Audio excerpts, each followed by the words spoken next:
আমরা সাধারণ আনসারে আসার পর থেকে তো আমাদের 3 বছর চুক্তিভিত্তিক নেওয়া হয়। 3 বছর পরে আমাদের 6 মাস টেস্ট দেওয়া হয়। বর্তমান যারা আছে সবাই কিন্তু এডুকেটেড, যদিও সেখানে লেখা থাকে ক্লাস 8 পাস, কিন্তু দেখবেন যে মিনিমাম এসএসসি পাস সবাই কমপ্লিট থাকে। এসএসসির উপরে এমনকি আমার টিচার যে আমাকে কোচিং করে তো সে মাস্টার্স কমপ্লিট ছেলে, সে পর্যন্ত এই সাধারণ আনসারে যোগদান করছে। কিসের জন্য? বেকার, কোথাও চাকরি পাচ্ছে না। সাধারণ আনসারে যোগদান করছে ভালো কথা, ঢোকার পর সে 3 বছর পর যখন রেস্টে যাবে 6 মাস, সে একজন টিচার মানুষ, 6 মাস পর তিনি রেস্টেতে কী করবে? কোনো উপায় থাকে না, মাথায় হাত দিয়ে বসে থাকা লাগে। এখন বাসায় যদি কেউ জিজ্ঞাসা করে তুমি কী করো, আনসারের চাকরি করি, আরে আনসার তো 6 মাস রেস্টেই থাকে, 3 বছর চাকরি করার পর। এই এত অসহায়ত্ব, এত মানসিক চাপ একজন ব্যক্তির পক্ষে কতটুকু ফেস করা প্রবলেম, এটা যারা ফেস করে, যতটুকু সাধারণ আনসার হয়েছে প্রত্যেকজনের কাছে শুনে। আমি তো নতুন, আমার হিসাবটা পড়ে, কিন্তু যারা আগে ছিল, আমার চাচারা ছিল, আমার ব্যাটসম্যান, আমার ভাইরা যেগুলো আছে, তারা 55 বছর চাকরি করে। 55 বছর চাকরি করার পর কি পায়? কিচ্ছু পায় না।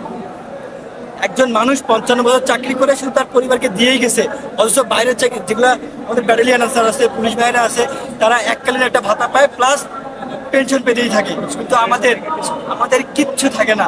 নাকি 6 মাস টেস্টে আমার না কোনো অফিসার খোঁজ নেবে, আমি কেমন আছি কেমন নেই কিচ্ছু খোঁজ নেবে না। শুধু 6 মাস পর অটোমেটিকলি আমার প্যানেলে নাম উঠে, আমাদের সফটওয়্যার আছে, সফটওয়্যারের মাধ্যমে প্যানেলে নাম উঠে। নাম ওঠার পর সেখানে আমাদের আবার SMS দিয়ে দেখতে হয় যে আমার পজিশনটা কত দূরে, কত সিরিয়ালে। আমরা সর্বমোট 3টা SMS পাই। তো 2টা হচ্ছে গ্লোবাল, মানে বাংলাদেশের যে কোনো প্রান্তে, আর একটা হচ্ছে রিজিওনাল, মানে আমার নিজ বিভাগে। ঠিক আছে, তো এটা 3টার পজিশন দেখায় অবশ্য। তো আমরা যে 6 মাস রেস্টে থাকি, কোনো অফিসার কোনো কিচ্ছু খোঁজ দেবে না। 6 মাস পর আমাদের প্যানেলে উঠবে। প্যানেলে ওঠার পর সেটা 6 মাসের এসমে আস্তে আস্তে 6 মাসে 8 মাস হয়ে যায়, 10 মাস হয়ে যায়। এবং কি যারা আগে ছিল, গত 6 মাসের কথা বলবো না, 6 মাসের আগে যারা ছিল মিনিমাম বছরখানিক পার হয়ে গেছে তাদের এসমে আসতে আসতে। তো এসএমএসে আসছে, সে লোকটা জীবিত আছে মৃত আছে এই খবর অফিসার নেবে না, শুধু দেখবে লোকটা SMS ইয়েস করছে না করছে। সে যদি ইয়েস করে অফিসার বুঝবে যে না সে জীবিত আছে, আর যদি ইয়েস না করে তাহলে অফিসার বুঝবে যে লোকটা হয়তো মরে গেছে। তারপরে কিন্তু দেখেন ওনারা যে বলছে যে আনসার এতগুলো হিসাব দিছে, এইখানে আছে আমাদের আনসার ভাইয়েরা, অনেকে আমাদের আনসার থেকে চলে গেছে অনেক চাকরিতে, অনেকে বিদেশ চলে গেছে। এগুলো ওরা কিন্তু ওই প্যানেলভুক্ত করে রাখছে। কেন?